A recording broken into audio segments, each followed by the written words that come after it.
江姑娘，发生什么事了？你有受伤吗？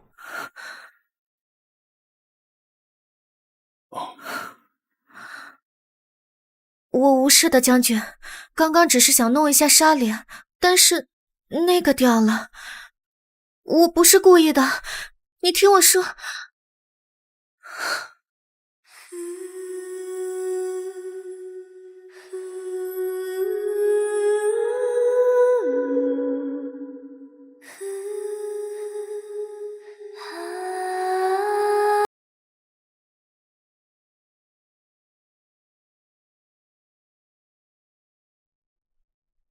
将军，你占我便宜。方才明明是保护你来着。没关系的，将军，我喜欢你。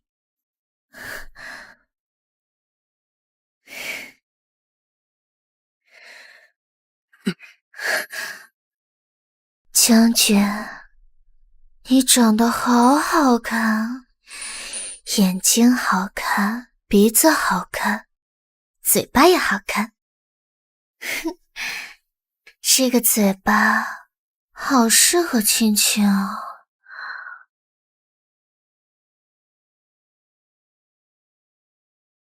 将军，我好喜欢你啊。你喜欢我吗？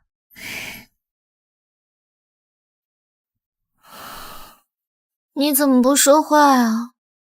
你是不是不喜欢我？喜欢。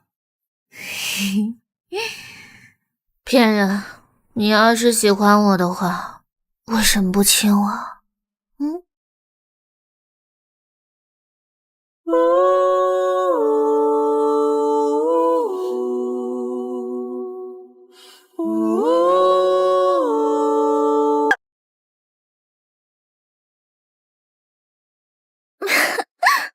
世子，你讨厌！怎么这就受不住了？陆廷之，我为你苦守10年，放弃闺阁清誉，以死相逼，才换来这门婚事。你却在新婚之日，将烟花女子带入府中苟且。但即便如此，我相信你还是爱我的。我赌你会来救我。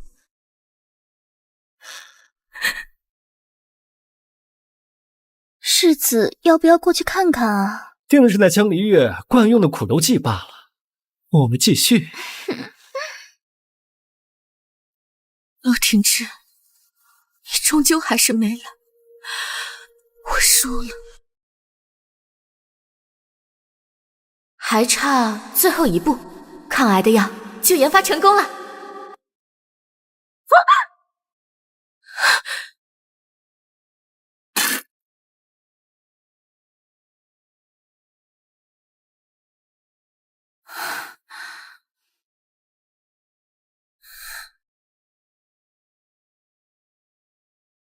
这是哪儿？我不是在实验室提炼最新研究的抗癌药吗？怎么会出现在这里？这具身体的主人也叫江离月，是御史家的嫡女，深爱侯府世子陆廷之10年。大婚之日，原以为以死相逼能挽回世子的心，不料却负错真心。这么说，我穿越了？怎么回事？难道是原主的怨念未消？这也太惨了！你放心，既然我穿越过来了，我一定替你报仇。从今往后，谁也高攀不上本姑娘。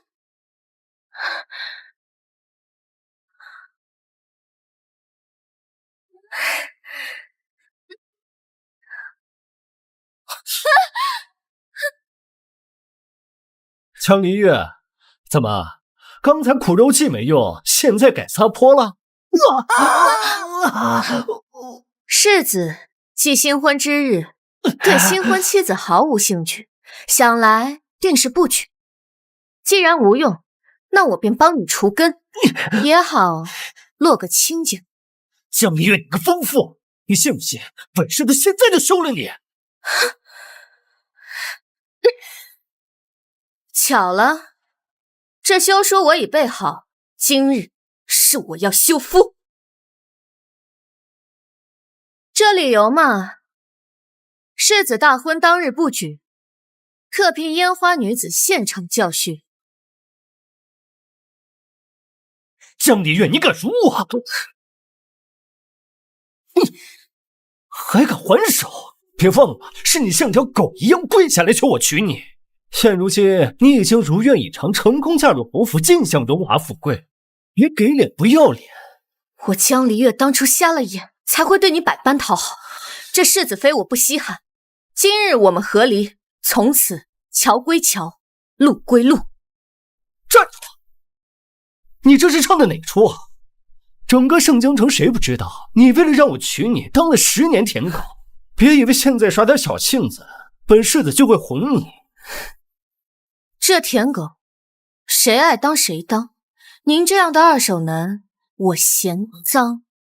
好，你最好别后悔。盛京城还从未有一个女子敢如此忤逆我。待江家女被休一事传出，我倒要看看，还有谁敢娶你。我今后如何，就不劳世子费心了。毕竟像你这样的货色，我都能忍受10年。今后不管我找什么样的男人，都会比你好1000倍、100倍。好。小姐，这大喜的日子你要去哪儿？好不容易嫁给世子爷，你就不要再耍小性子了，你就睁一只眼闭一只眼，跟世子爷服个软。这3条腿的蛤蟆不好找，2条腿的男人可大街都是。本小姐委屈了10年，今后一定活个痛快。啊，那陆廷之是不是喜欢去那什么迎春楼？不行，咱们不能比他差。咱们去南风馆。小姐，那南风馆可是蓝色之地，你堂堂世子妃怎么去那种地方？小姐，你莫不是受刺激了吧？放心，我只玩素的。还有，我现在已经不是什么世子妃了。你要是再叫错，我就明天把你许配给马夫。啊，小姐，我懂了，你这叫欲擒故纵，对不对？你这招真是高了。表面上来南风馆买醉，实则是要刺激世子，让他对你回心转意。什么欲擒故纵？本小姐就是要去享乐的。哎，小姐，张夫人来了，啊，知道。照顾好了啊。柳夫人可有见信啊？非常好。哎，好啊，以后常来啊。好。夫人明日再来玩啊。这就是南风馆，真是个好地方。上辈子我一门心思搞医学，到死连男人的手都没有摸过，好不容易穿到这种人生地不熟的地方，必须过把瘾。哎，这位小娘子面生得很啊。我们南风馆是整个盛京最风雅之地，来往的达官小姐那是挥金如土，光是一杯茶就要10两银子。不知您二位是？翠翠，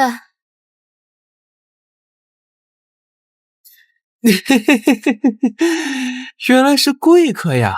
现在够格了吗？够！贵客迎门，武云郎出门迎客。娘子您瞧，清纯秀才，温玉书，霸道剑口叶无双，温柔情诗白玉婷，善解人意苏子清，诗酒才子李杜康。我们这儿啊，只有你想不到的，没有我们调教不了的。不知姑娘看上哪个了？我没做梦吧？古代的高级会所居然玩得这么花，这趟穿越真值了。小孩子才做选择，成年人我全都要。娘子请。娘子请。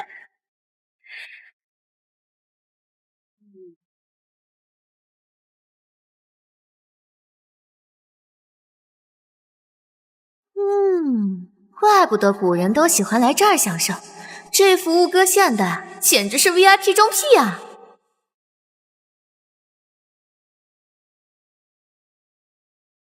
这不是穆将军，今儿什么风把您给吹来了？莫不是哟？刑部办案，将军好生粗鲁，分散去搜。娘子力度可还行啊？娘子再来一杯吧。将军，那是江御史的嫡女江拟月，今日原是她与永昌侯世子大婚，可是当众被世子，总之就是江小姐被休弃了，许是伤心过度，前来买醉。娘子，看他这般烈性，哪是伤心过度、为情所困之人？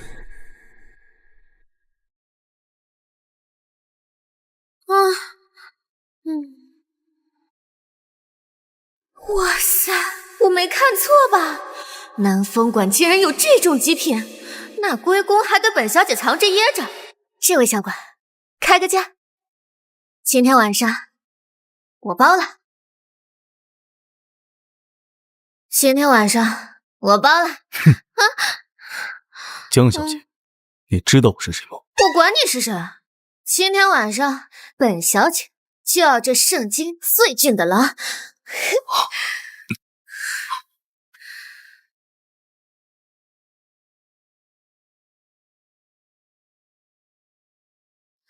恍恍惚惚，如坠迷雾，一西湖，惊了又出。放肆！竟敢对穆将军无礼！将军，他竟然是将军！我跟陆廷之和离，侯府一定不会饶过我，而江家也会因此视我为弃女，这可是天崩开局。不过我要是攀上了这位将军，倒也是一种庇护，况且还长得这么帅。穆将军，敢问你今年多大？可有婚配？你要是有婚配也没关系啊，看在你长得这么帅的份上，我可以当你小妾。小姐，无聊。你别走嘛！我要是说我能解你身上的毒呢？你怎么知道我中毒？我看你面色暗沉，眼底无情，气息虚浮，这明显就是中毒了嘛！这要是不好好医治，就1年时间。不过你要是让我给你施针压制毒性的话，我可以保证你长命百岁。你竟敢在将军面前无礼，还咒我家将军！解毒之事迫在眉睫，如果他真的有办法让他留在身边，也未尝不可。好，本将军可以去。将军，万万不可呀！这江小姐虽被陆世子休弃，但仍与侯府干系颇深。倘若让陆世子知道你与江小姐的关系，定不会善罢甘休。我会怕陆世子吗？将军英明神武，但陆世子在将军面前根本不值一提。可这江小姐实乃祸端之源，将军这般身份，何苦去招惹她？因为他说我活不过明年。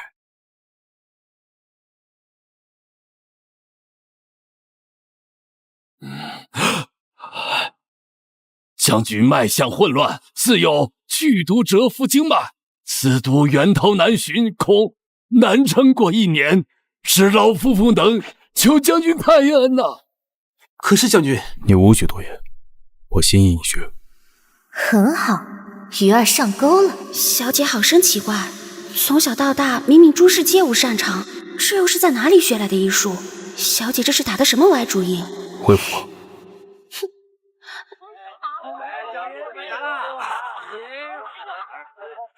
哟，这不是被休弃的江大小姐吗？这么快就攀上穆将军？哦，我知道了，你一定是为了刺激陆兄，故意演戏给陆兄看吧？谁说不是呢？等着看吧！以江大小姐的性子，怕是不超过3天，就得哭着回侯府求陆兄原谅。3天，我赌50两，最多1天。到时候我们就在侯府前看他怎么个跪地求饶法。随他折腾吧，本世子倒想知道这次他能装多久？这次他还能装多久？将军，我没猜错的话，你的寒毒每逢朔月必发作，所以今晚我必须留在将军身边。将军，人家的脚好疼，你帮我上马车好不好？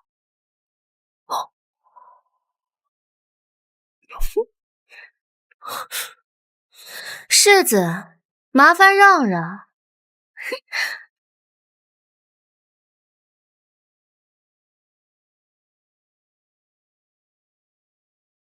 江离月这是来真的？得了吧，这分明就是激将法。去年百花宴的时候，他不是也闹着要出江，结果半夜翻墙给陆兄送羹汤，烫得满手的泡。哎，对，上个月还在学人家绝食明志。什么平之哥哥再不来找我，我就饿死算了。这江离月向来就是个没骨气的女人。对，她为了得到陆兄的关注，什么事儿干不出来啊？是啊，江离月，既然你敢羞辱本世子，这次就算你跪着求我，也别想求得我的原谅了。这胸肌，这手感，这么一比，现代那些健身教练简直弱爆了。不知道腹肌是不是也……戏演够了吗？演够了就起来，演够了就起来。将军，别那么凶嘛。不过，比陆廷之那个小屁孩强多了。江小姐，自你我初见，你便屡屡示好于我，硬要与本将军结成邻里。若你此番行径，只是想借我之手，让陆廷之心生醋意，那本将军恕我奉陪。今日之事，我就当没发生过，还望江小姐日后不要再过多纠缠。将军，您误会了。陆廷之那个负心人，我对他早就已经死心了。将军声名远扬，战功累累，这才是顶天立地的好男儿。第一次见将军，便对将军一见倾心。况且将军的病一直久治不好，不也是没有找到合适的治疗方式吗？将军为何不赌一次？开玩笑，这身材这颜值，放在21世纪都是顶流男神的级别，谁还要那个渣男呀？你所言句句，当真是出自内心。天地可见，我江离月对将军一见倾心。我愿此生常伴将军左右。将军，前方有人拦路，自称是江小姐的表哥，还带了一队府兵。表哥孟书怀，他来干什么？该不是来坏我的好事的吧？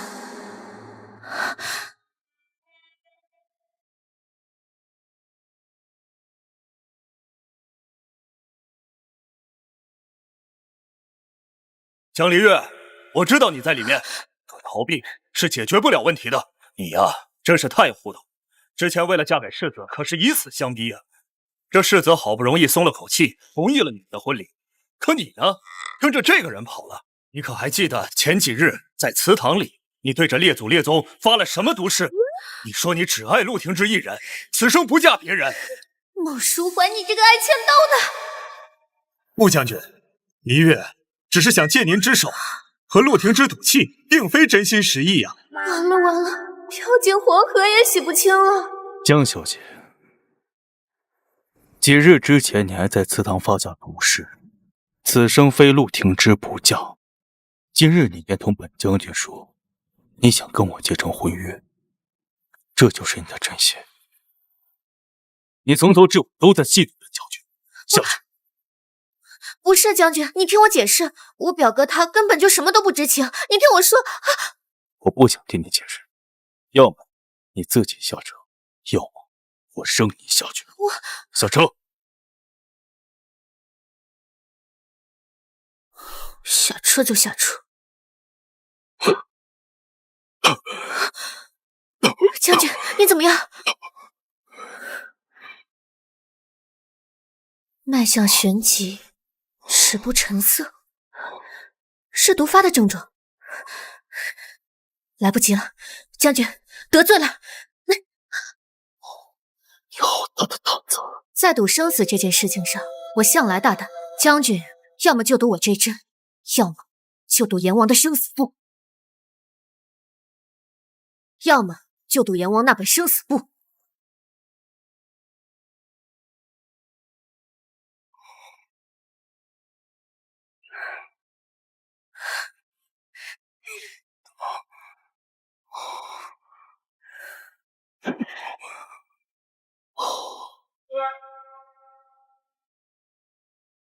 将军，好些了吗？将军若还想活命，需施针7日，并配以药浴，将毒逼出。否则之后毒发，就必须承受万箭穿心之痛。将军现在还想赶我走吗？我绝无害将军之心。但若将军不信我，那就只能以后每逢朔月承受噬心之痛了。你敢威胁我？不敢不敢，只是这毒拖得越久，越难拔出。不管它到底是何居心，我体内的毒必须拔出，而且走一步看一步吧。那我给你1个月的时间，若你能根治，任何条件你随便提，本将军自会满足。但你若是不能治，亦或是让本将军发现你有其他所图，本将军任凭将军处置。此局既开，你可别先对我动心哦。离月，听客一句劝，给陆廷之回去道个歉吧。陆廷之他不配，我江离月现在是穆将军的人。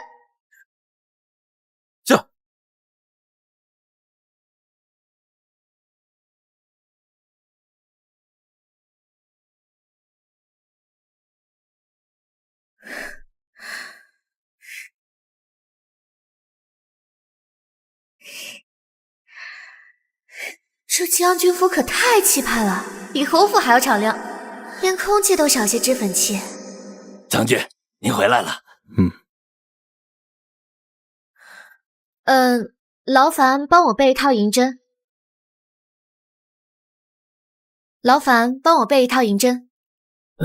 银针？快点吧，不然的话，你们将军可就没命了。快请进。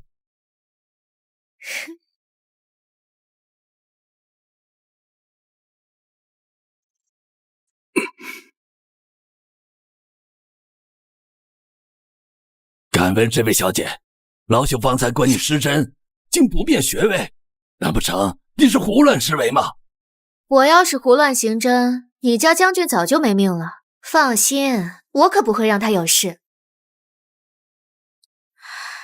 毕竟将军生得这么好看，我可不舍得让你出事，我还指望给将军生儿育女呢。你休得胡来！干嘛？开个玩笑嘛。从现在开始，你再敢多说一句，我现在就跟你去。将军，消消气嘛，你再闹，这毒血可要逆流了。小姐，你快看，将军的额角都已经流汗了。不用担心，这是淤毒外排。哎呀，不过将军，我看你的脉象有些乱，气息有些翻腾，难道将军也在想生孩子的事情吗？江离月，服侍将军这么多年，第一次见到将军脸红啊！这位小姐怕不是要当咱们主母吧？麻烦去帮我准备1桶热水，越热越好那种。我要跟你们家将军一起沐浴。一起沐浴？小姐，这不合乎礼数吧？若是要传出去的话，定会损了我家将军的清誉啊！礼数重要还是你们家将军的命重要？我一个女子都不怕，你们怕什么？快去啊！行，我去。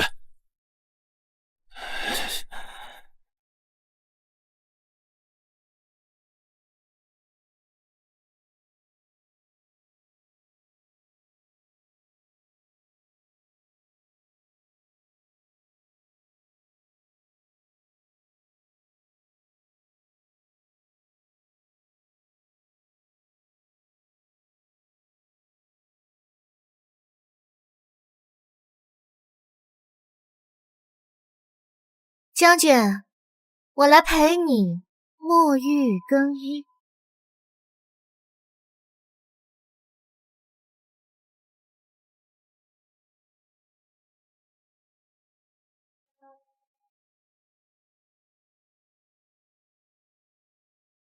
将军这胸肌怎么比城墙还硬啊？你且放松些，不然这针扎不进去。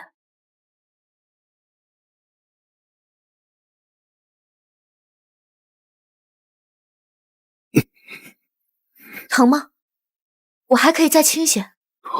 不疼，你挺心虚。将军可真是能忍疼啊，不过接下来这几针可能会比较特别哦。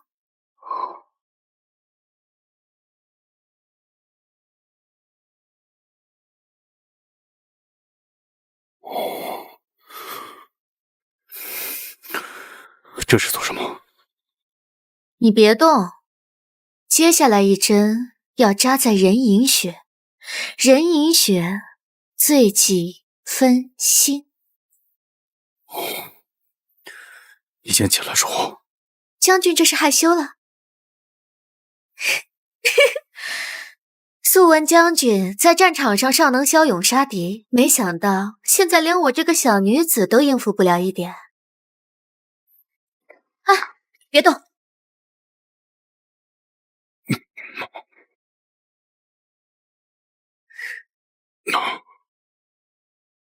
好了。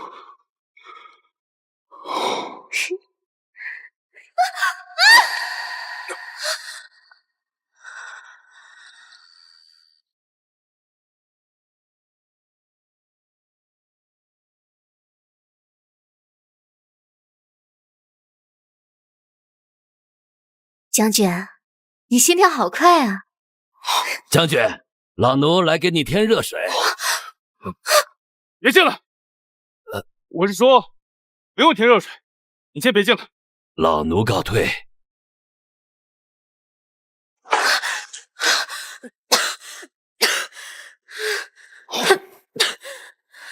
出去。将军，你怎么能这么对我呢？本将军说跟我出去。哦。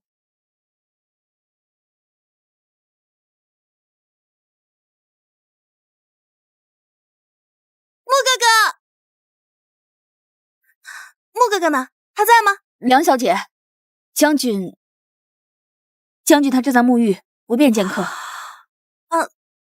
那我等等便是。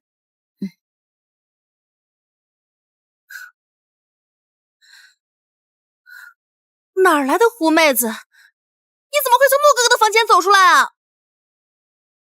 这位小姐嗓门这么大，莫不是吃了炮仗？竟然敢对本小姐这么说话！你知道我是谁吗？我爹可是当朝的丞相。哦，难怪这圣经都说丞相府的千金梁小姐生来骄纵，今日一见，果然名不虚传，跟市井泼妇没什么两样。你信不信我让我爹治你的罪？好啊，正好让整个盛京城都知道，丞相府千金夜观将军沐浴，你说到时候我们谁丢人？好啊，你个下贱胚子！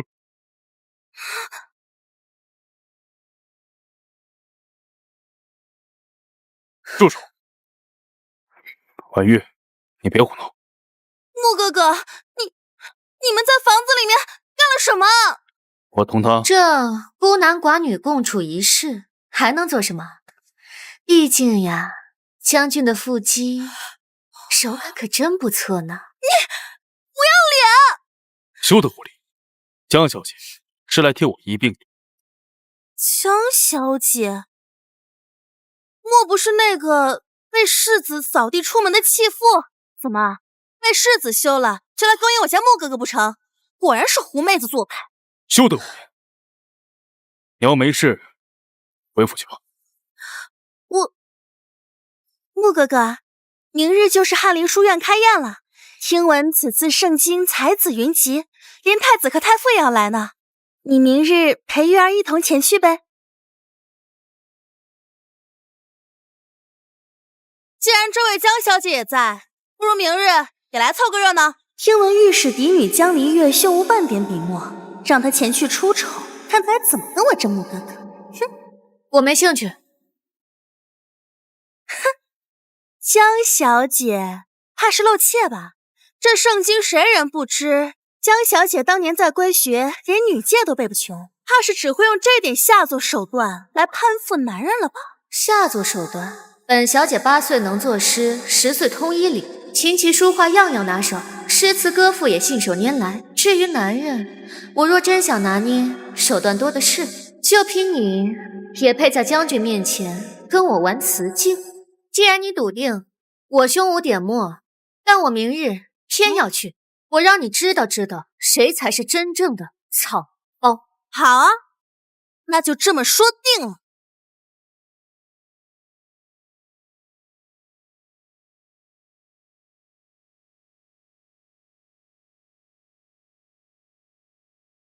小姐，你平日不是最烦这些酸儒集会吗？怎么今日突然想起来这里了？听闻今日要比试6艺，小姐您怎么怕你家小姐丢人吗？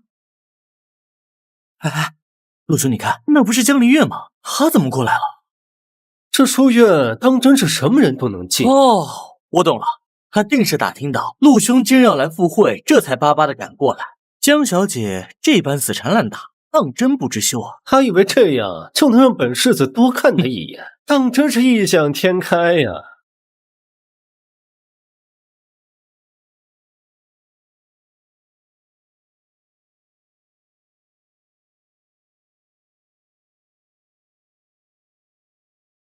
真晦气，在这遇上这狗男人。他就这么走了？故作清高罢了，这点小把戏还敢在本世子面前耍弄，本世子倒想知道他还能装到什么时候。呀，这不是我那被世子扫地出门的好姐姐吗？今天出门真是没看黄历，怎么都赶着来触眉头。我当是哪儿来的乌鸦，原来是你啊！几日不见，姐姐变得好生伶牙俐齿，怎的都成弃妇了，还有脸来这翰林书院？姐姐平日里连个对子都对不上，来这儿是想丢尽江家的脸面吧？丢尽江家脸面的，可不是我。妹妹这玉佩还真是别致啊！若我没记错的话，这是城南张公子的双鱼佩吧？前几日3更西角门，妹妹那声张昂叫的，连巡更的梆子都停了。这等风流事要是传出去，才当真是丢尽了江家的脸面。你这个胡说！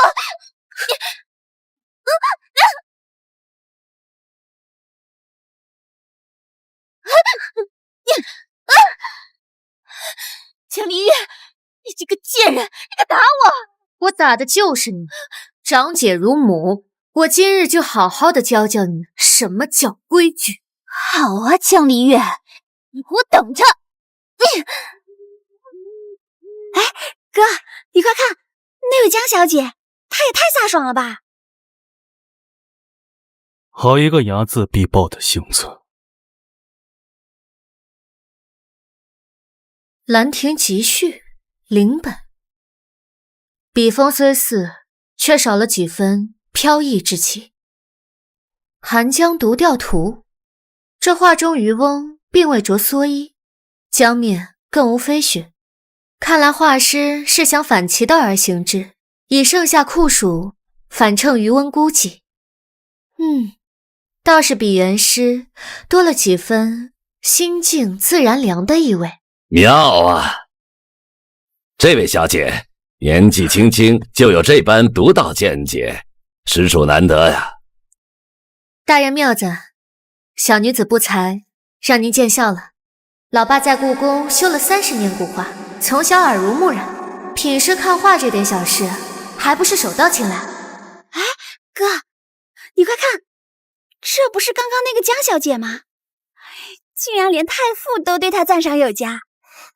不过是些雕虫小技罢了，这也值得太傅如此夸赞。穆哥哥，我自幼便熟读百家典籍，精通琴棋书画，等着看好了，我当然让大家都知道什么才是真正的名家风范。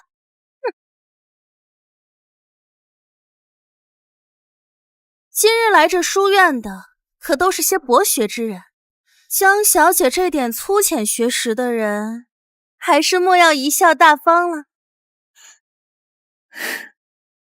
哎，陆兄，你看，有好戏了。不如这样，江小姐与我比试一番。梁小姐想要比什么？对对子，如何？既然是在这书院，那不如还请太傅大人为我们出题如何？好，那我就以这芍药为题。芍药气露，胭脂色淡，三春木。这少年暗藏时节变换之意，颇为难对。梧桐听雨，翡翠生残一叶秋。他怎么能对得上？好，他好厉害啊！好一个翡翠生残！不过只是侥幸罢了，对对子终究是小道，不如我们比算术，如何？真是屎壳郎戴面具，臭不要脸，输了不认，还想着换赛道找场子。好啊，尽管放马过来。好，既如此，仅有赤兔同笼，上有35头，下有94足。问赤兔各几何？回太傅，雉23，兔12。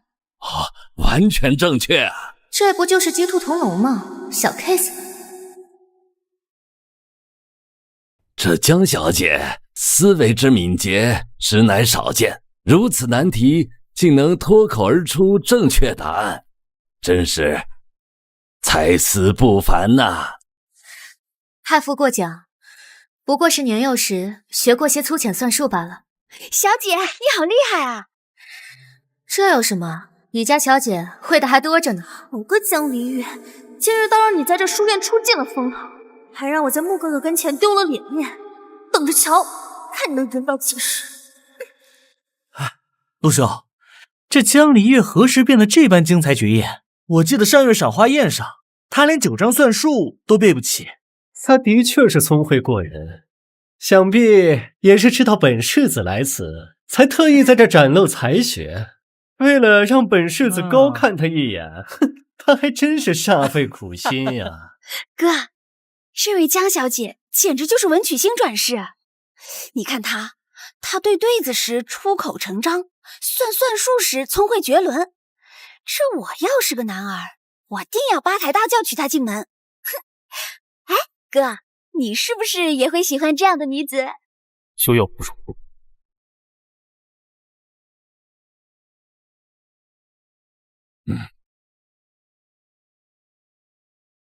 将军，你怎么在这？你们认识啊？她就是你为我之变的江小姐。哦，江姐姐，你好厉害啊！你这般才情，在整个圣经，怕是要把所有的公子哥都迷得神魂颠倒了吧？哥，你说是不是？该恢复了。哥，府门在那边。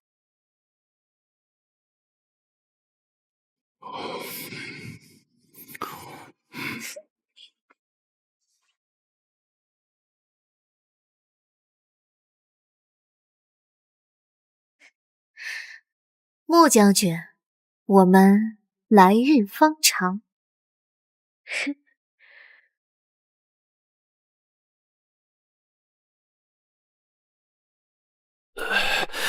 奇哉啊！短短几日，将军体内的寒毒竟然去了3成。这下身之人不仅精通医理，下身力道与穴位更是分毫不差，实在是了得。此话当真？千真万确。若能继续施以此针法，假以时日，莫说寒毒尽除，就连当年战场落下的伤痕都能痊愈。江离月，你果然没让我失望。爹，娘亲，你们要为女儿做主啊！姐姐她不仅当众羞辱女儿，还动手打人，您看这掌印。我苦命的如儿啊，老爷，那丧门星被世子休妻还不够，如今这是要逼死我们母女啊！来人呀，把那逆女给我叫来。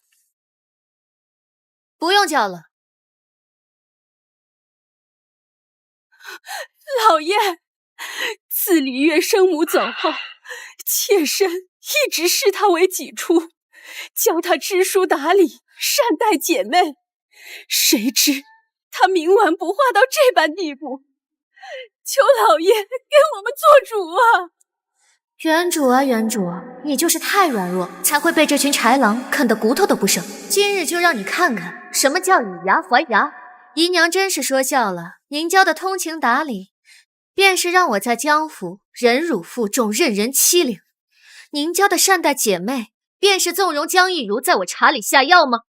老爷，您听听这诛心之言，妾身这些年待黎月比待如儿还尽心，如今他竟这般污蔑我们母女啊！你个逆女，以下犯上，目无尊长！来人呐，取我的蟒鞭来！爹爹这是要动家法？好啊，那就让这全府上下看看，您是如何被这对蛇蝎母女蒙蔽，对自己的亲生女儿连性命都不顾的。喂，为父，简直是对你太失望了！你娘若是在天有灵，看到你这般忤逆，怕是要悔恨生了你这个孽障。你大可不必提我娘亲，她尸骨未寒，你就迫不及待地娶新人进门。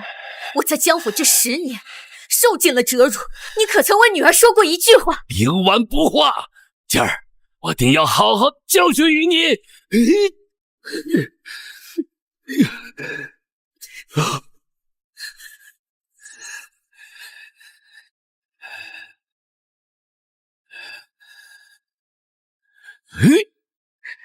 爹爹说我冥顽不灵。7岁那年，您为了给王姨娘过生辰宴，就把我关在柴房，任豺狼舔舐门窗。您说我娘若是泉下有知，该作何感想？娘亲临终之前攥着我的手，和我说了远离豺狼。原来她早就看清，她的枕边人竟是一个连亲生女儿都要拆骨扒皮的恶鬼。反了，反了！来人，把他给我带到祠堂，没我的命令，谁都不准放他出来。姐姐，这祠堂阴了，你可得好生反省啊！你现在管我容易，只怕过不了一会儿就得亲自请我出来。我的好爹爹，好戏这才开场呢。老爷，穆将军来了。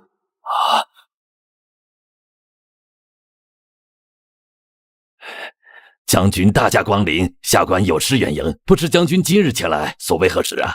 江大小姐医术精湛，近日本将军旧伤复发，特来将她诊治。将军说笑了，实不相瞒，小女从小不学无术，连医书都读不懂，怕是会耽误将军的伤情啊。是啊，将军，李月这孩子啊，平日里就顽劣，哪懂得什么医术啊？许是看了几本杂书就敢夸口治病，这万一误了将军的身子，我们江家可担待不起啊！这江大小姐的医术，本将军已亲自领教过。怎么，你们是觉得本将军识人不清？不，将军慧眼如炬，是下官愚钝。只不过刚才小女犯了家规，正在祠堂反省。去把大小姐请过来。是。老爷，大小姐人呢？大小姐说需得您亲自去请，她才肯出来。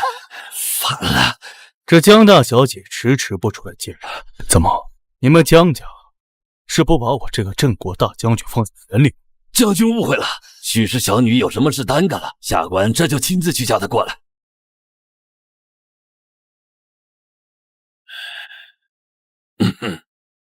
爹爹不是让我好好反省吗？这么快就改变主意了？穆将军要见你，你最好识相点。哦，原来是穆将军来了。那爹爹怎么不问问女儿愿不愿意出去？你想要我出去也可以，爹爹答应我2个条件即可。说。这第一嘛，给我5000两银票。5000两？你当江家的钱是大风刮来的？若是爹爹不愿给，那就自己去应付穆将军吧。就说女儿身体不适，不便见客。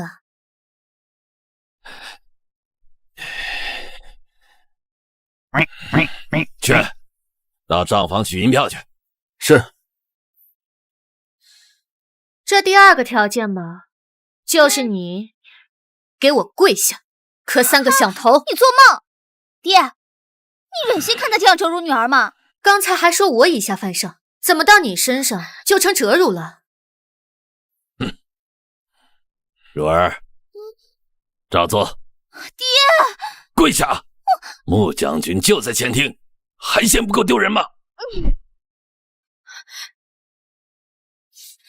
去年腊月初8，你带着丫鬟往我母亲牌位上泼狗血，今天这3个响头，就是你给他赔罪。你个贱人！妹妹，记住，以后见了我绕道走。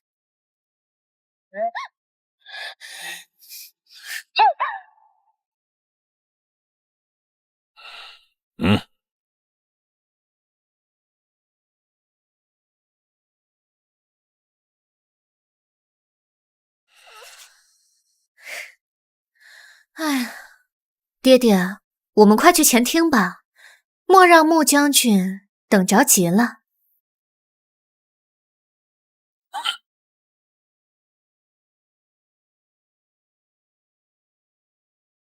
将军，将军，江大人，这就是你所谓的家规吗？本将军的身体多亏有江小姐的金针渡穴，才得以保住性命。但如若他手上的力道因为这点伤有半分偏差，江大人不妨猜一猜，是太医署的人来的快，还是本将军的剑快？下官知错了。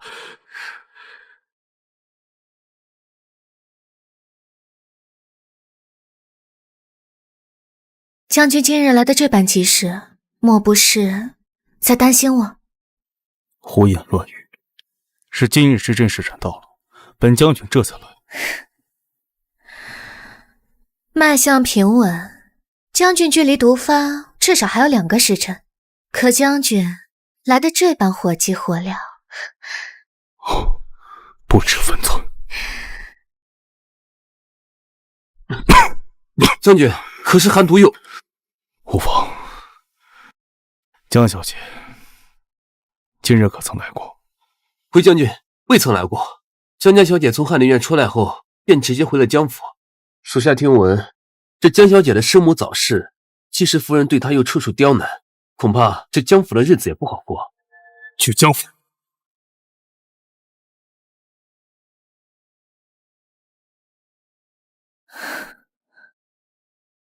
江小姐，你先好好休息。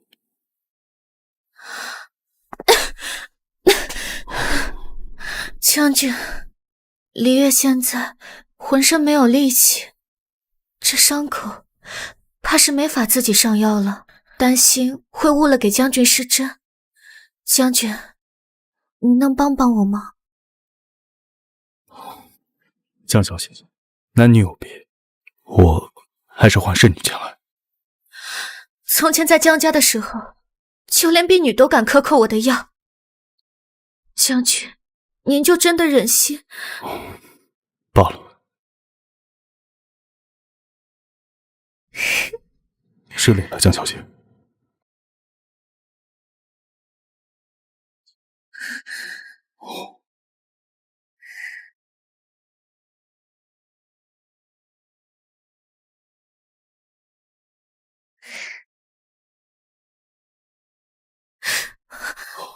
疼，将军的动作好生粗鲁，莫不是故意欺负我？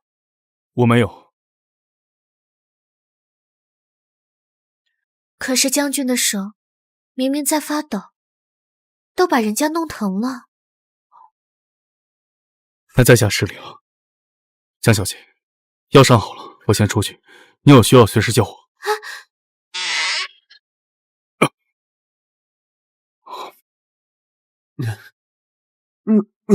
将军，您今日连廊柱都过不去吗？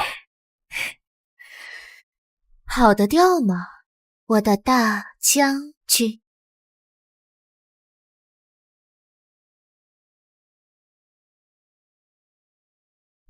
这茶味道不对呀，怎么回事？世子爷，这是新进的龙井，您之前喝的茶都是江小姐亲手烘焙的云雾茶，可是江小姐已经好几日不来送茶了。挺之哥哥，这是我特意为你调制的茶，我知道你胃寒，我还添了3分陈皮呢。这江离月居然还在耍小性子，难不成是真的生我气了？也罢，这次就给他个台阶下。去库房把那枚杨之玉的手镯取出来，给江离月送过去。陆兄，我没听错吧？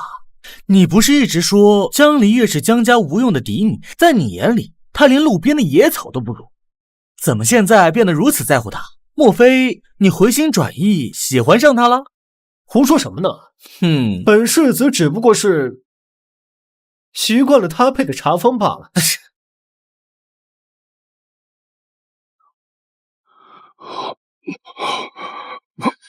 将军，你这是怎么了？是不是毒发了？我这就去请江小姐。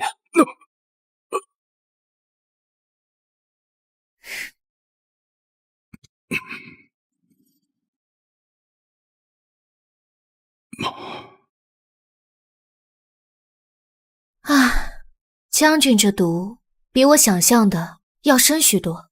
虽然现在暂时压制，但若夜间突然发作的话，轻则经脉逆行，重则呀，心脉俱断。这倘若夜间病发，只怕……能否请江小姐暂住府中？啊？这恐怕于理不合吧？方才都说了，事关人命，既然江家谈点不好，不如就在这住下，也方便为本将军解毒。我这就去收拾林雪轩，那里离将军的房间最近。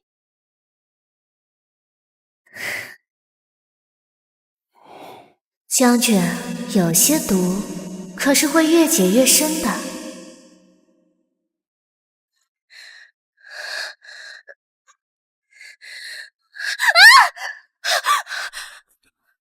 江姑娘，发生什么事了？你有受伤吗？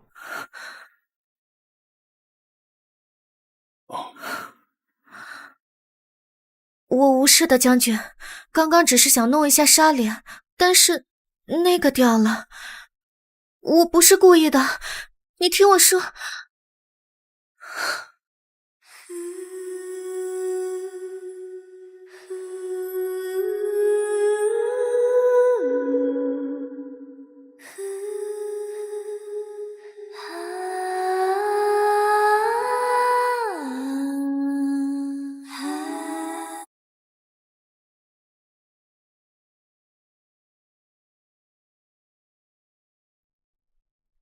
将军，你占我便宜。方才明明是保护你来着。没关系的，将军，我喜欢你。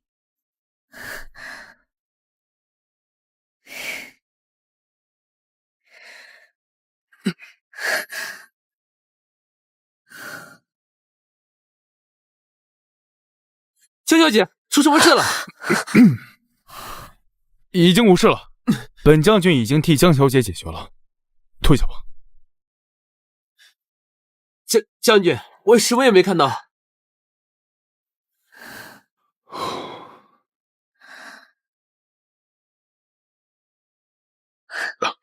你耳朵怎么红了？比我的胭脂还红呢。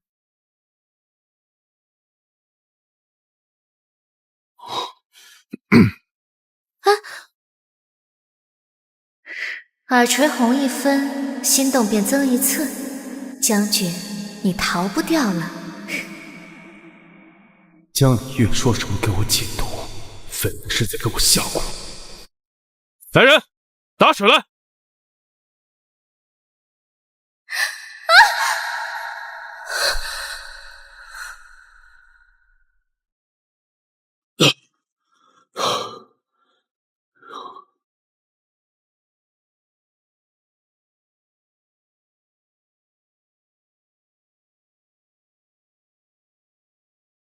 毕竟将军生得这么好看，我可舍不得让你出事。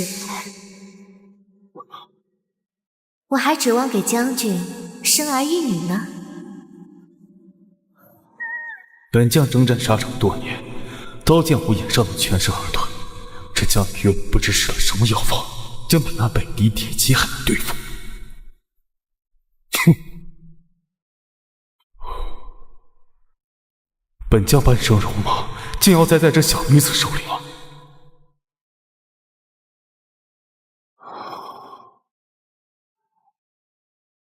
将军，您这目下轻饮为何这么重？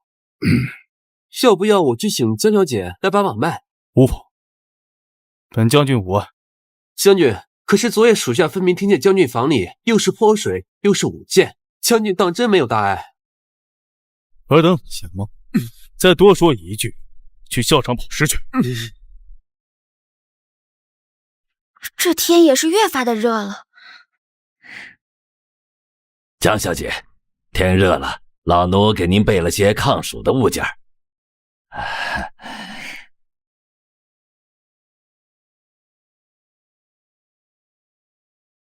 有劳李总管了。江姐姐，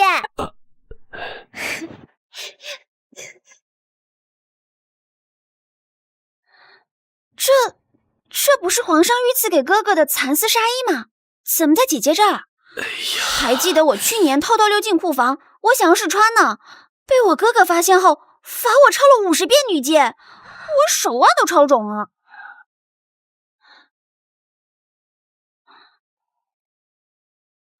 啊，我明白了，李总管，你说是不是我哥哥特意让你送过来的？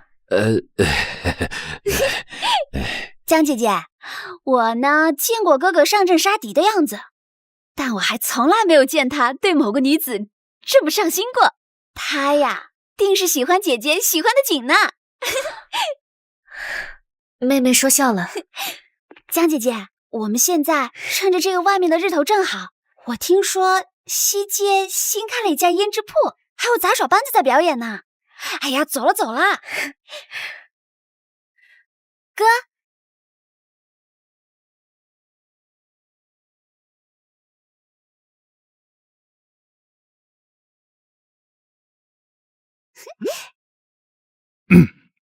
你们要去哪儿？你来的正好，我们现在啊正准备出去逛逛呢。你要不跟我们一同前去？好。江姐姐，快看！姑娘随便看，随便选，各种发簪、手镯都有的。姑娘您真有眼光，这根簪子特别适合您的。这发簪挺好看的啊！江姐姐，你看那儿，画的真好看。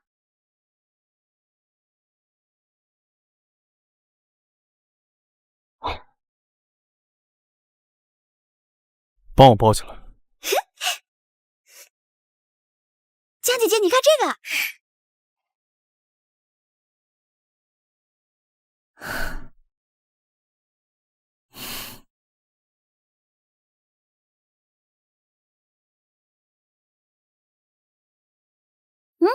你闻到了吗？好香的酒！啊，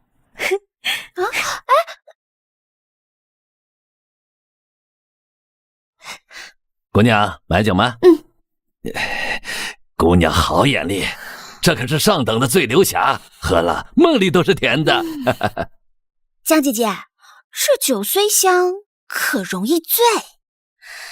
开什么玩笑？我可是千杯不醉。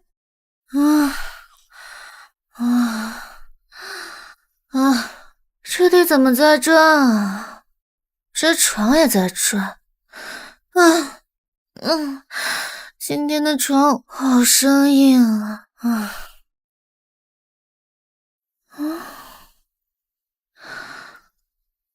将军，你怎么在这里啊？将军，你长得好好看，眼睛好看，鼻子好看，嘴巴也好看。这个嘴巴好适合亲亲啊！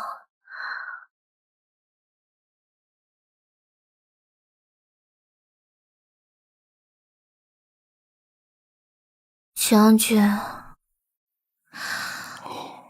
我好喜欢你啊！你喜欢我吗？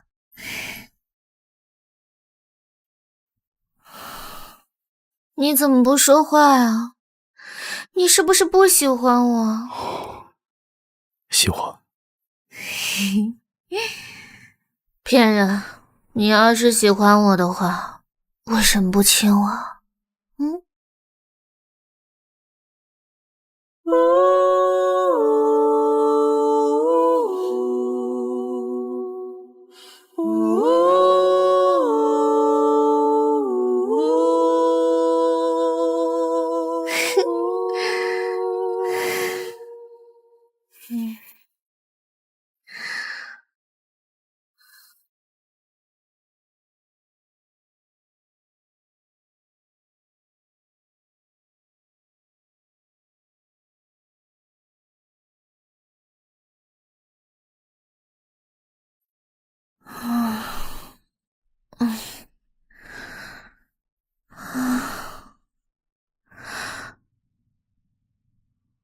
我怎么在将军的房间？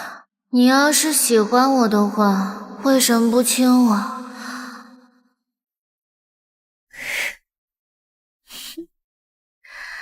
我就知道，将军是逃不掉的。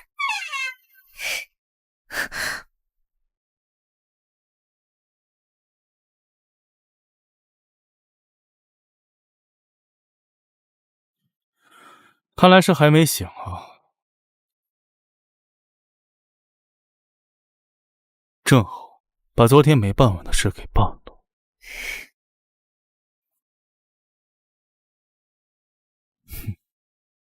你耍我！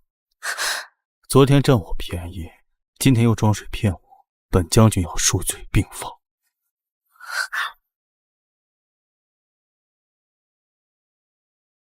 李月，边境突发战事，我得即刻启程，这一去怕是7日才能归来。你若有事，让李总管去做。哥，你这对江姐姐这般上心，我这个当妹妹的都要吃味了。放心吧，有我在呢，我保证把江姐姐照顾得妥妥当当。动我了。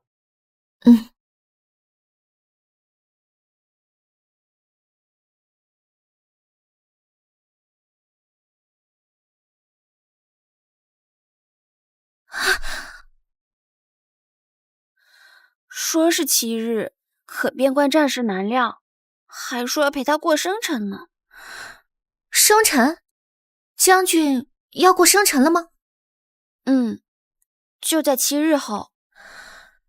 既是生辰，那我一定要准备一个特别的礼物。将军可有什么心爱之物吗？心爱之物，哥哥生性内敛，倒不见得有什么特别心爱之物。不过幼时母亲曾赠他一枚凤凰玉佩，自母亲走后，他便日日佩戴，连我要看都舍不得呢。只可惜5年前的北疆之战不慎遗失了，为此他整整3月少言寡语。那可是母亲留下的唯一一件遗物。那个玉佩长什么样？等着，让我拿给你看。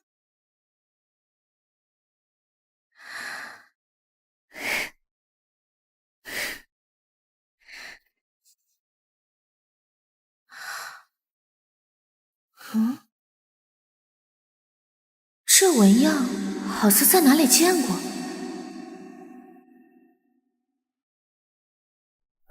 江小姐大驾光临，可是要选新首饰啊？掌柜的，帮我按照这枚图纸定制一枚玉佩。哎呀，这镂空雕工要18道工序，至少要半个月呀。半月？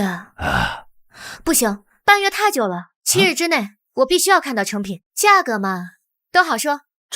这不是江离月吗？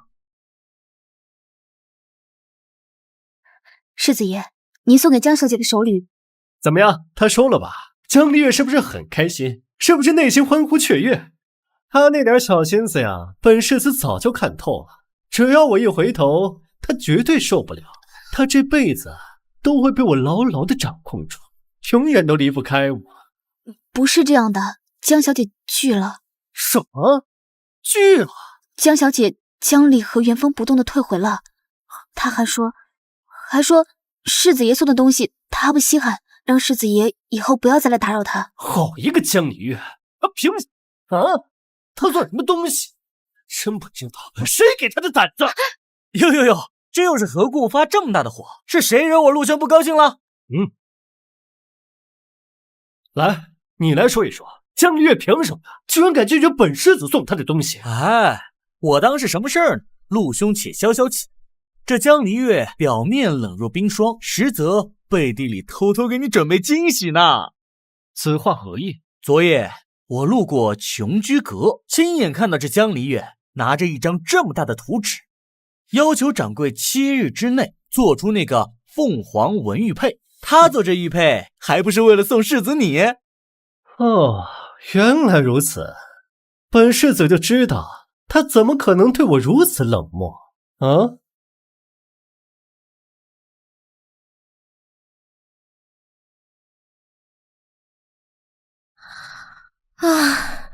连树上的鸟都是一对一对的。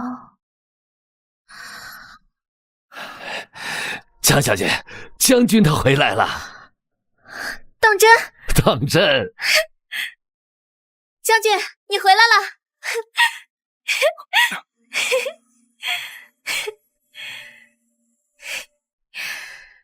将军这几日可有想我？想得茶饭不思。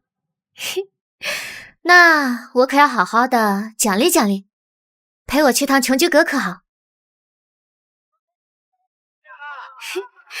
掌柜的，我上回定制的玉佩怎么样了？已经做好。不过江小姐来的不赶巧，玉佩今早已被陆世子取走了。你说什么？江小姐往常订的东西不都是让小人直接送到府里吗？今日这世子前来，我就直接拿给了他。世子走时很是欢喜，说他很喜欢呢。不是，弄错了，那不是给陆廷芝的，那是我给江……原来这段时间不过是我的一厢情愿罢了。江离月，你心里装的终究还是陆廷芝。既然江小姐与陆世子情深意重，又何必闹我寻开心？不是，将军，将军！要让将军彻底心安，确实得先处理好我跟陆廷芝的关系。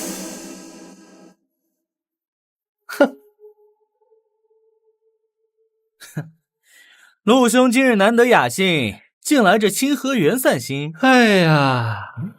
这玉是江离月送的？这玉确实是难得的上品，玉质通透，雕工精细。江离月这回有心了。是啊，这江离月闹别扭的时候，恨不得撇清干系。可是过不了几天，他又乖乖的来找我求和。他呀，就像一块甩不掉的狗皮膏药，一旦粘上，这辈子就揭不下来喽。还得是陆兄你魅力无双啊！陆廷之，瞧，我说什么来着？狗皮膏药来了，玉还给我。这送人的东西哪有要回去的道理？本世子知道你这几日心里有气，但是念在旧情的份上，我可以原谅你前几日的放肆。只要你以后乖乖听话，本世子的身边还是会留你的一席之地的。世子未免也太自作多情了，这玉本就不是给你的。说谎话也说得像样一些，这玉不给我，还能给谁啊？世子可听好了，这玉是送给穆将军的。江离月演戏演得也太拙劣了，本世子的耐心是有限的，我劝你适可而止。世子是听不懂人话，还是习惯了自欺欺人？我现在看到你这副自以为是的嘴脸，就作呕。陆兄，陆兄，这江离月这般决绝，不似作伪。莫非这玉佩不会真不是给你的吧？不可能！江离月待我如何，满圣京谁人不知？今天倒装了一副冷心冷情的模样。我再给你最后一次机会，你可想清楚了。有些话一旦说出，就再也没办法回头了。世子既不信，也没必要自取其辱。玉还我，从此我们两不相欠。你好，这破玩意儿谁稀罕？想要什么，自己去捡。哼！江离月，你敢打我？我打的就是你！你践踏感情如草芥，你辜负真心不知悔。我今日敢打你，明日我就敢掀翻你侯府的天。我今日敢打你，明日我就敢掀翻你侯府的天。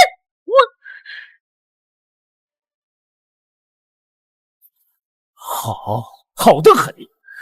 这一巴掌本世子记下你，他日你就算跪下来给我道歉，我也不可能原谅你。幼时母亲曾赠他一枚凤凰玉佩，自母亲走后，他便日日佩戴，连我要看都舍不得呢。那可是母亲留下的唯一一件遗物。不行，这玉绝不能掉。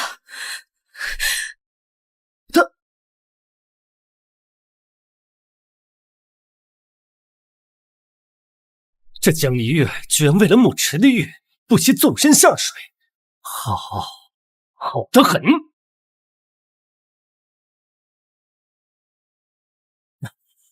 陆兄，这江离月下去这么久了，不会出什么事吧？他自己寻死，与我有什么关系？去看看去。找到了，太好了！救命！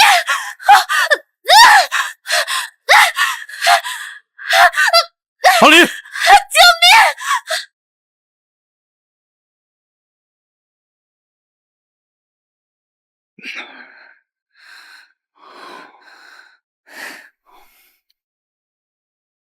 将军，我拿到玉了。这都什么时候了，你还想着这玉佩？你知不知道我再懒慢一天就没命了？这块玉不是给陆廷之的，这是我照着穆夫人生前留给你的玉佩，一纹一路都不差的给你复刻的。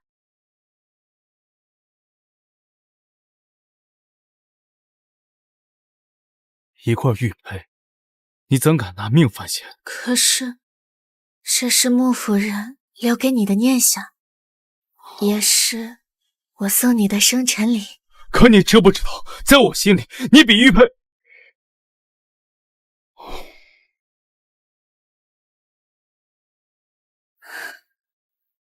那将军，你现在还因为世子生我的气吗？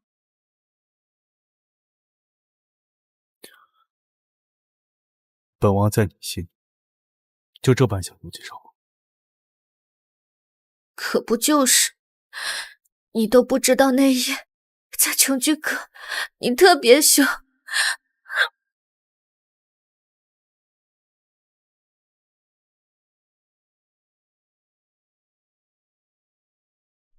我也有礼物要送你。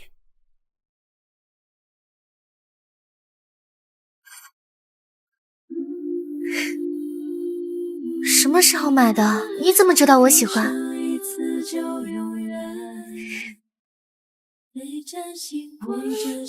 你若执手相依，我定然不离不弃。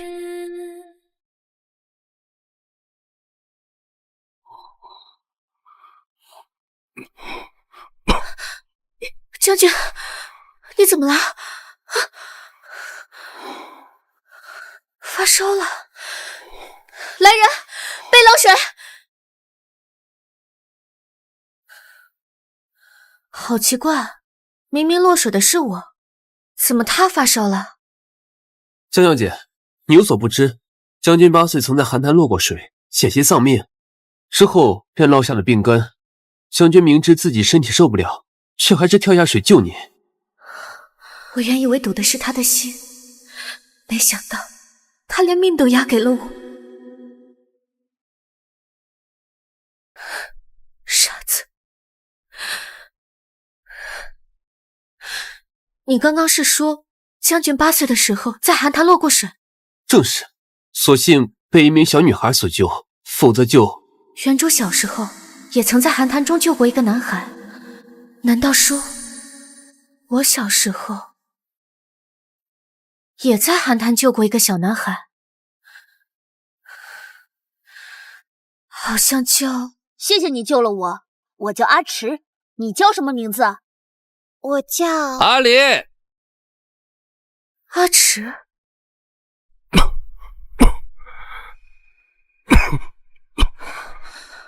将军，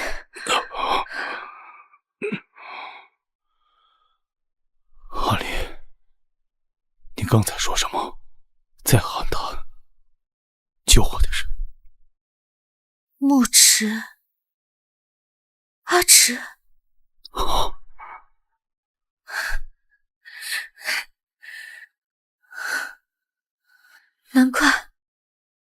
难怪我总觉得这个很眼熟。我寻了多年的寒潭故人，原来就在我身边。谢谢你。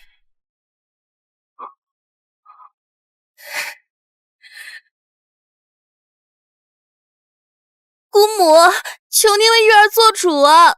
您是知道的，玉儿自幼便倾慕木哥哥，这江家嫡女江离月不知使了什么手段，日日缠着木哥哥，还以治病为由住进了将军府。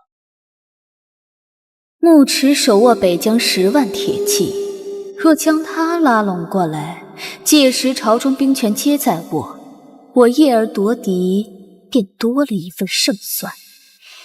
木迟年少有为，战功赫赫，皇上颇为倚重。你既心属于他，本宫倒觉得相配。可现如今没什么好担心的。既如此，姑母便替你做主，请皇上为你赐婚。等圣旨一下，不管木迟身边有什么人，都翻不出任何风浪。多谢姑母成全。木哥哥，你终究还是我的。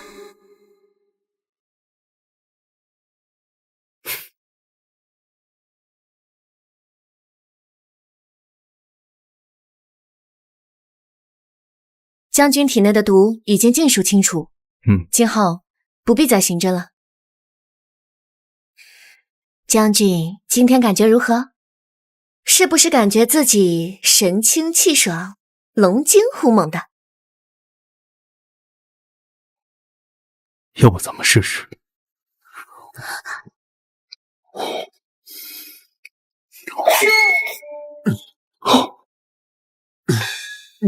将军，属下什么也没看到。哦，是陛下召您入宫。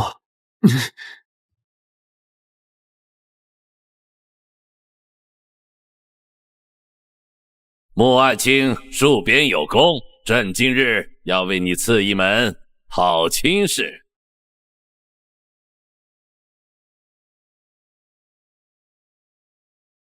奉天承运，皇帝诏曰：镇北将军穆迟忠勇可嘉，特赐婚于丞相府千金2万玉。梁氏女品德高洁，才貌双全，温良恭俭，实乃良配，则即日完婚，以彰朝廷体恤，功臣之意。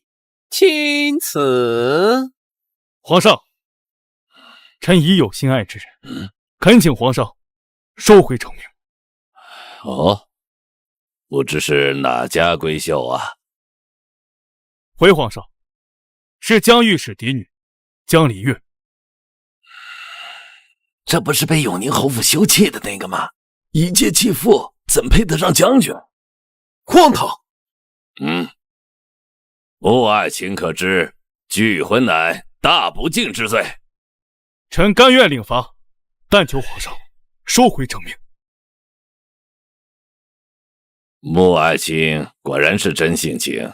既然穆爱卿心有所属，那这门婚事就暂且搁置。不过朕金口已开，抗旨不遵该法，今日便杖责50。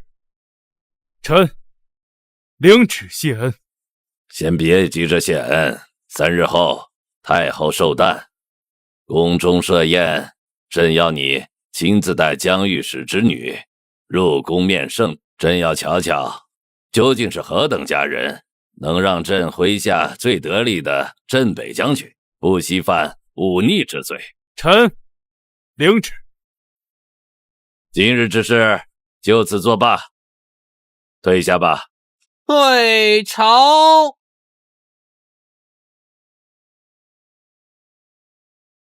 皇上，穆将军拒婚实乃大罪，您为何对他如此开恩呢？这穆迟让朕想起年轻时的自己。姑母，穆哥哥他竟然敢抗旨，他江离月不过是被休弃的贱人，究竟用了什么狐媚子手段，连皇上的旨意也敢违抗？姑母，现如今满朝文武都在看我们梁家的笑话呢，您可一定要想想办法呀！堂堂相府千金，哭哭啼啼，成何体统？这男人的心是一定要攥在手心里的。3日后，太后寿宴，届时本宫会送他一份大礼。是。离月，有我在，你不必担心。将军放心，我自有办法应对。臣女江离月，恭请皇上圣安。太后福寿无疆。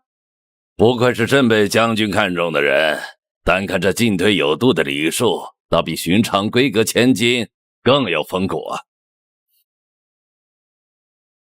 赐座。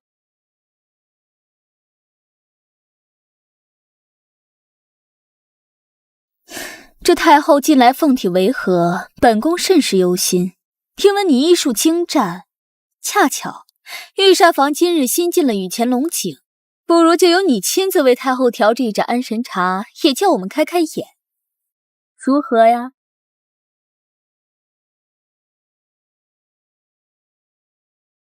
臣女斗胆，愿为太后效劳。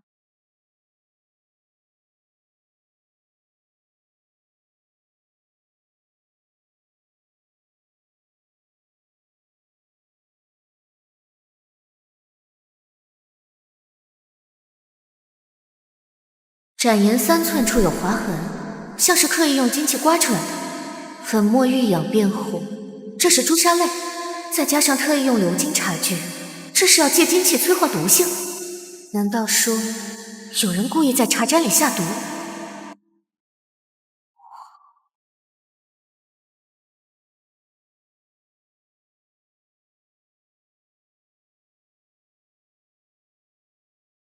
甘草性平，可中和百毒；绿豆寒凉，护住心脉。眼下只能死马当活马医了。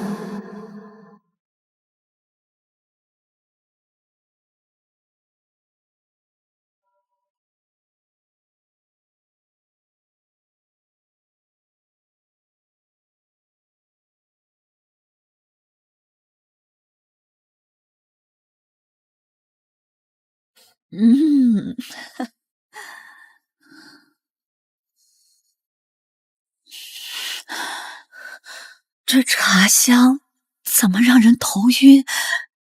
哀家眼前发黑。太医，快！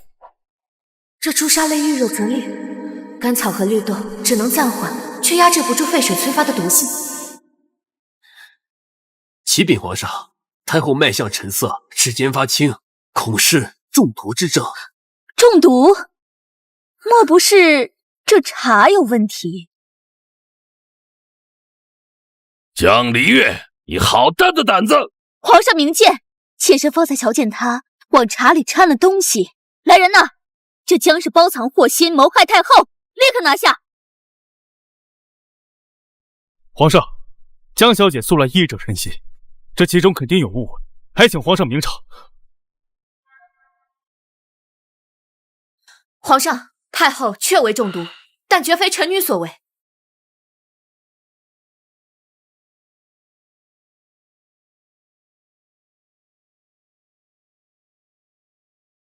此毒名为朱砂类，需要提前半个时辰涂抹于精气之上。臣女方才不过触碰展颜，如何在众目睽睽之下下毒？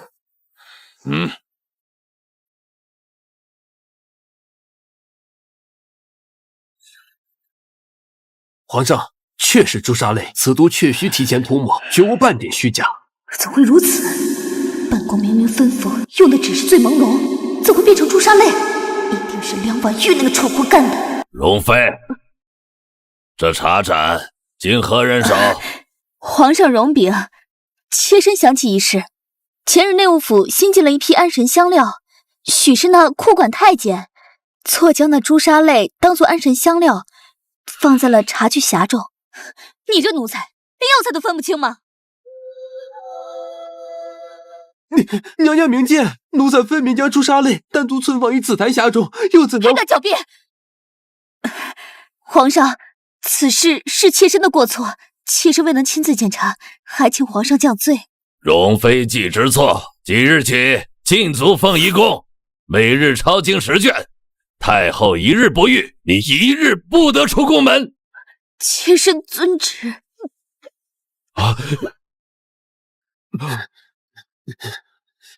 皇上，此朱砂类毒性深入血脉，老臣实在是回天乏术啊！汉医院要你何用？太后若有闪失，朕让你陪葬。皇上，臣女斗胆请命，愿为太后施针解毒。你不怕再出现差错？臣女愿用性命担保，只需3针。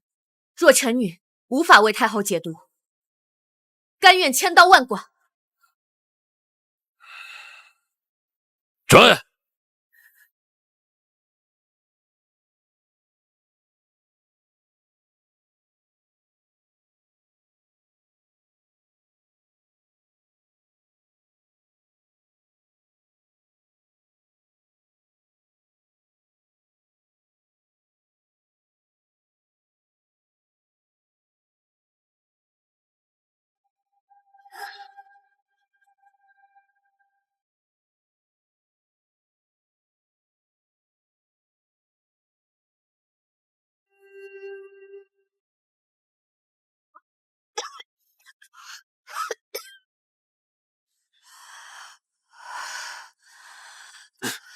奇才，太后脉象沉而有力，毒素竟真被她逼出了。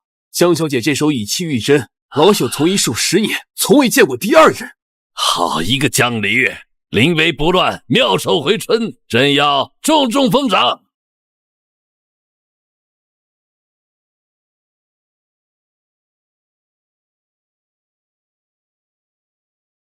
皇上厚爱，臣女不敢当，能为太后驱毒，是臣女的福分。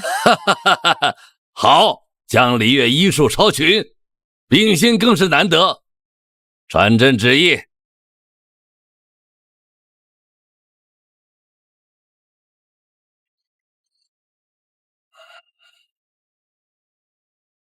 江氏离月医术精湛，人心济世，今救太后于危难，功在社稷，特赐御医令一职，可出入太医院，专司太后调理。令封清平县主，10邑300户，赐金100两，锦缎50匹。御医令虽非正式官职，却可以自由出入宫廷，而县主封号更是超乎想象的恩典。没想到我这也算因祸得福吧。臣女谢陛下隆恩。自开国以来，还从未有女子入太医院任职。至于穆爱卿，朕记得穆爱卿前日曾向朕透露心迹。皇上，臣的确心仪江小姐已久，还望皇上成全。好，今日真是双喜临门。穆爱卿听旨，朕观你与江离月情投意合，特赐你二人择吉日完婚。臣女叩谢陛下隆恩。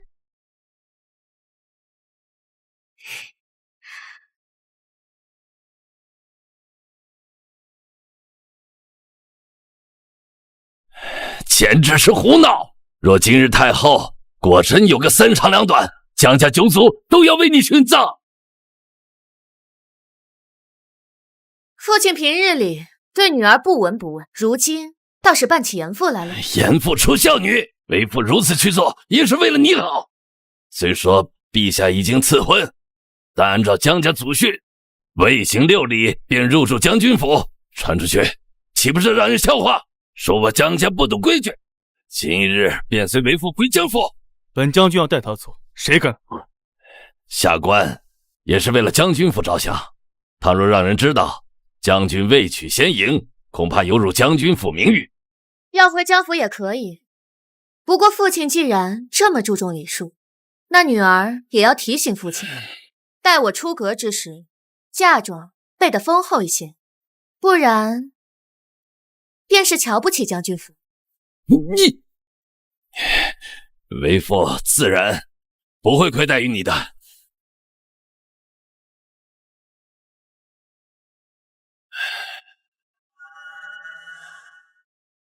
阿里，这些臣服祖训，不值得你委曲求全。你若是不想多在江府，我即刻便带你回去。没事的，将军，我有皇上赐婚，况且还有清平县主的金册，江家也断然不会对我怎样。况且我总得让某些人看着我凤冠霞帔进将军府的样子，不是吗？以后没有我的允许，我的院子谁都不能进。江离月这个贱人怎能如此好命，居然等皇上赐婚嫁给穆将军。你个蠢货，要不是因为你莽撞行事，我何至于被弃卒于凤羽宫中？本宫千叮咛万嘱咐，让你用醉朦胧，让太后昏睡上几日即可。你呢，偏偏换了那要命的朱砂泪。若是太后有什么3长2短，你以为本宫能保得住你吗？姑母，恐怕我梁氏一族都要跟着掉脑袋。姑母，我这也是没有办法呀。现如今穆哥哥眼里只有那个贱人，我必须要将此局下到绝处。难道你想看我眼睁睁的看着穆哥哥被抢走吗？这区区迷药怎能解我心头之恨？不如我来给你下点猛药，江离月，到时候我定会让你永世不得翻身。哼！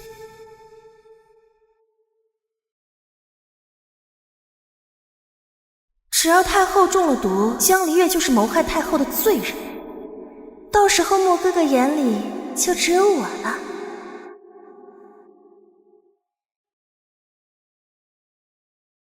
你知不知道这样有多冒险？你当真以为皇上就没有怀疑过我们吗？他只不过是忌惮我梁氏一族在朝堂的根基。经此一走，以后的路恐怕要在刀尖上行走。那怎么办？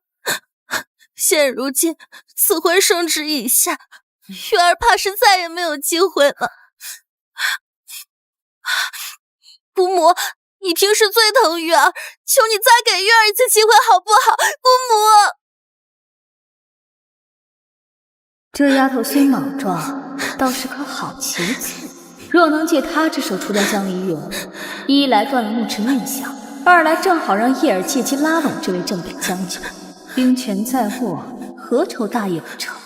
急什么？赐婚又不是拜堂，大婚之前的变数可有的是。你若是真想嫁给穆将军，就给本宫振作起来。月儿愚钝，全凭姑母做主。本宫最近听闻江离月在江府，这没了木池的庇护，姑母这是有法子了。你到时候就这样做。是。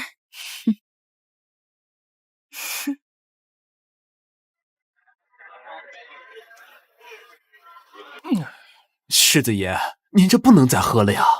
滚！本世子的事儿还轮不到你来管。哟，这堂堂侯府世子，竟在这儿借酒消愁？怎么，梁小姐倒是清闲，来看本世子的笑话？世子何出此言？若我没猜错的话，世子这般是为了那江离月伤心。他江离月好大的胆子！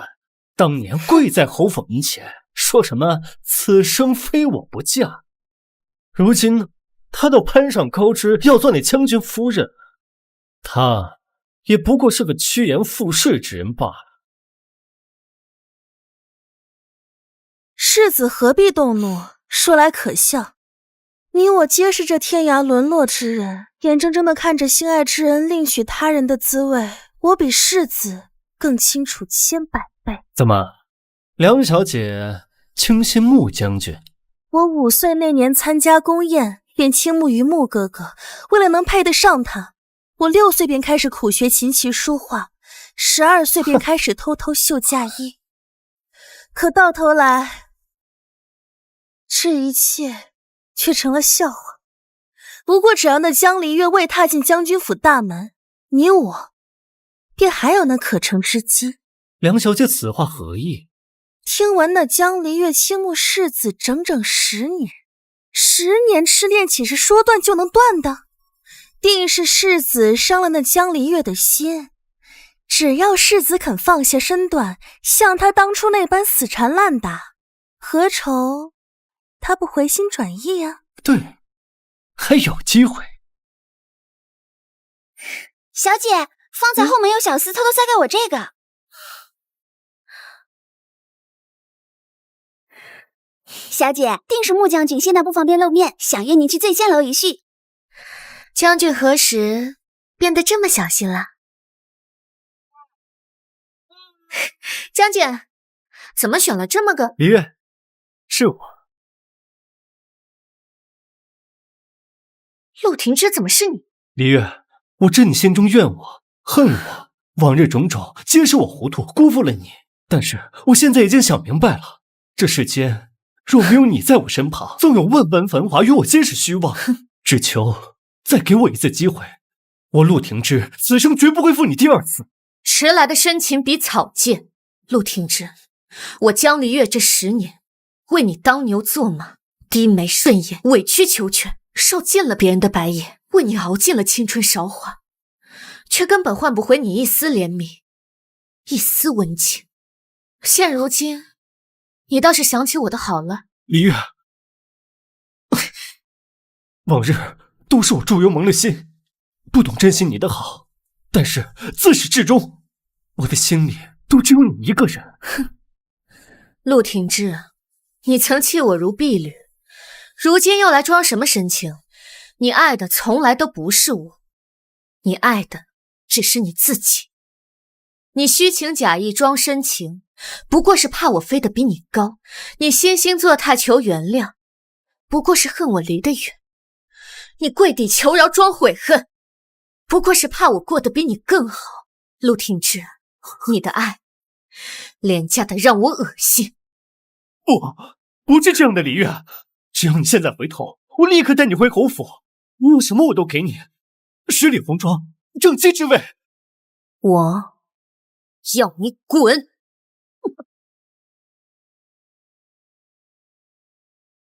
！10年真心为了狗，一朝清醒永不回头。你当我江离月是什么？招之即来挥之即去的狗吗？李月，我错了，我知道错了，都是我不好，都是我的错。但是我已经知错了，我求你再给我一次机会，我会用整个余生来弥补，好吗？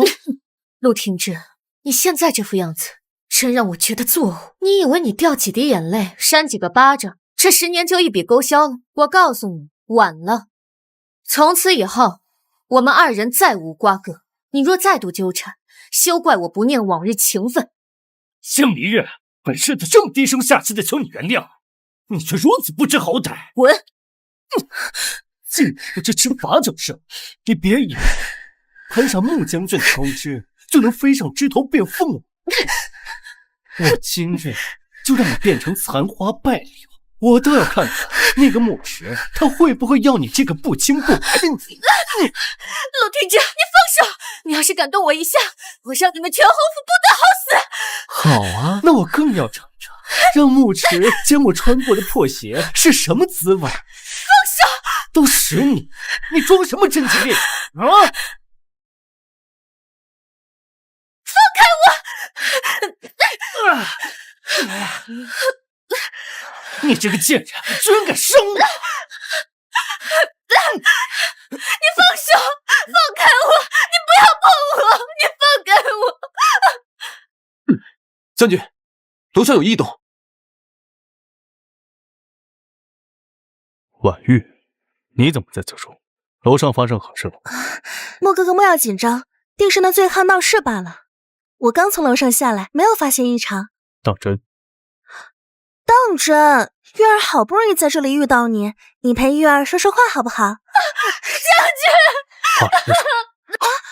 莫哥哥许是听错了，这会儿江离月正在江府呢，怎么可能出现在这里？让开！阿离有任何闪失，我要你的命！放手！陆廷芝，你好大的狗胆！陆廷芝，你好大的狗胆！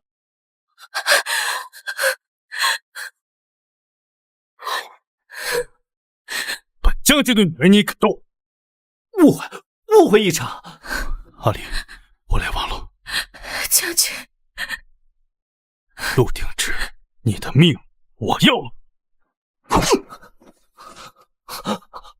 今日留你项上人头，若再有下次，我定将你碎尸万段！滚！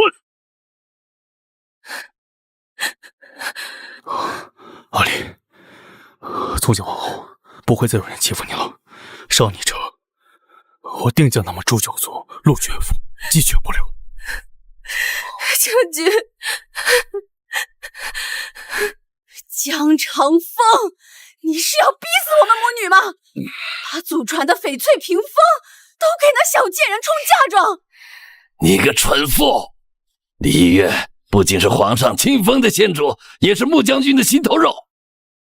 如若江家寒酸出嫁，那么我们江家的脸面将置于何处？若是有他一半的本事，何至于？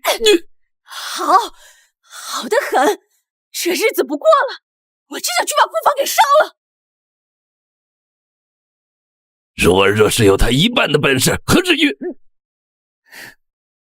小姐，这都第3回了，自打赐婚圣旨下来，东院天天闹得跟唱大戏似的。让他们闹吧，毕竟这当初母亲是怎么被逼着交出嫁妆的，我现在要他们一件一件都吐出来。自打夫人走后，小姐吃了多少苦啊，冬天连炭火都要克口。您磕得满帕子都是血，逼您在结冰的祠堂抄女戒。奴婢偷送了馒头又要挨鞭子，到了夏天，他们更是变着法子搓磨，故意吃了你屋里的竹席，换成了滚烫的粗麻布。日头最毒的时候，连井水都不让喝一口。小姐怕人瞧见，总把眼泪咽进肚子里，白日里还得强撑着笑脸。幸好如今有穆将军疼惜。从前咬碎了牙往肚里咽，不过是寄人篱下。但现如今，若有人再敢欺负我们，得先好好想一想，自己有没有9条命来赔。原主这一生孤苦挣扎，受尽欺辱，好在那些阿扎的日子都过去了，如今窗明几净，锦衣玉食，还有良人相伴，也算是善终了。今日是什么日子？8月初1了，再有5日便是你与穆将军的大婚之期。翠翠倒有些不舍了。傻瓜，待我凤冠霞帔那日，我要你穿着云锦袄子，以女官身份陪我入将军府。初1，我也该去坟前上炷香了。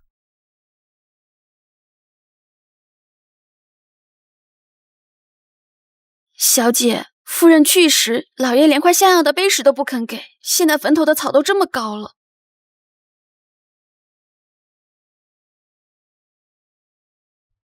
娘，阿离来看你了。翠翠，拿酒来。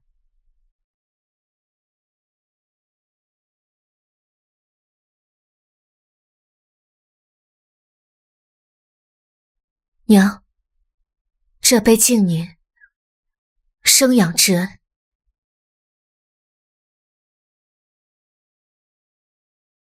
月亮船儿轻轻荡，云朵枕头软又长。我的小嫩，快闭眼。这杯，请您护我周全。小小年纪，你敢偷东西，看我打死你！老爷，阿离是我怀胎10月身上掉下来的肉，他的心思我最是清楚。我说是偷盗这座阿扎氏，便是把刀架在脖子上，他也不会偷人家半分东西。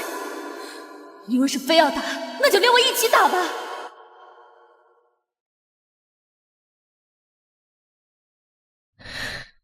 第3杯。一花眉儿弯，二花眼儿亮。嘿，这是我阿离的福气痣，将来定能找个知冷知热的好郎君。娘亲，什么是好郎君啊？就是会把我们阿离捧在手心里头，舍不得你受半点委屈的人呐。阿离，过来。这是娘亲给你准备的嫁妆。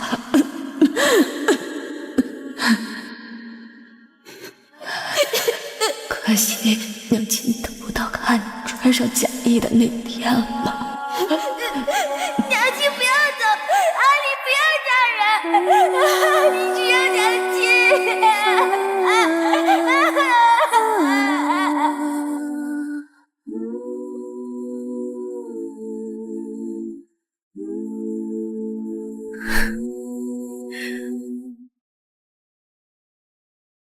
娘，5日后，女儿就要嫁给真心疼她的人了。从今以后，女儿会风风光光的活，活得比谁都耀眼。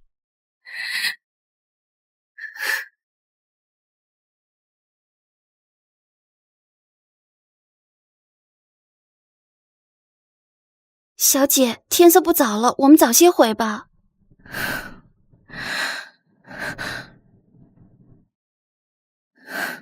将军，你怎么？听府里人说，你独自一人来祭拜，我有些不放心。这样的地方，不该让你一个人来。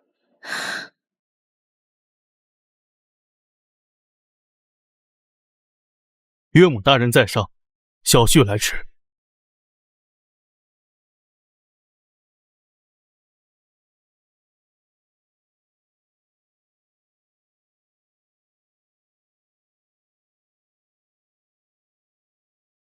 岳母大人，明日小婿就会派人重修墓宇，用上好的青石砌碑，在此种满白梅。以后每年的清明、冬至，定会香火不断，让岳母大人在九泉之下不再这么寂寞。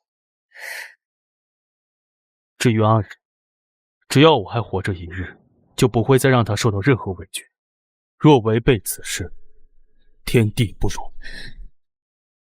将军，这是何必？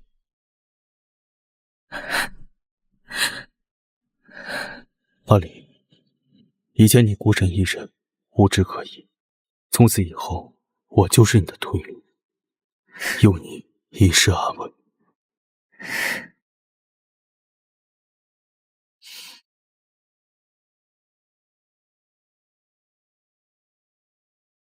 新人入堂。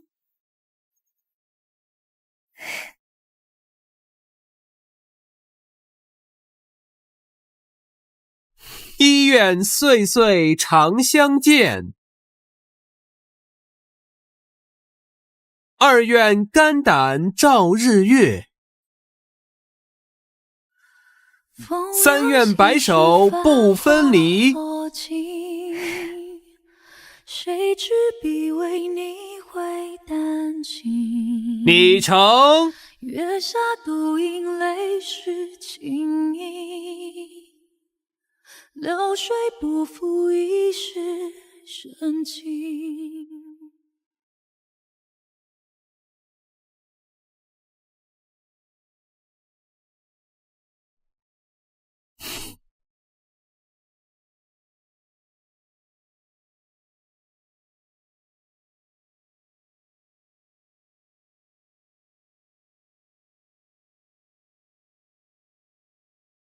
将军，该歇息了。方才叫我什么？将军。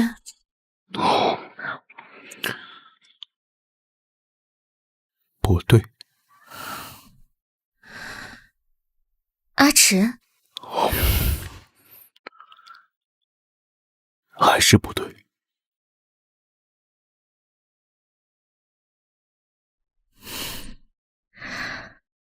夫君，你轮回的印记落在我眉宇，直到有一天不能呼吸。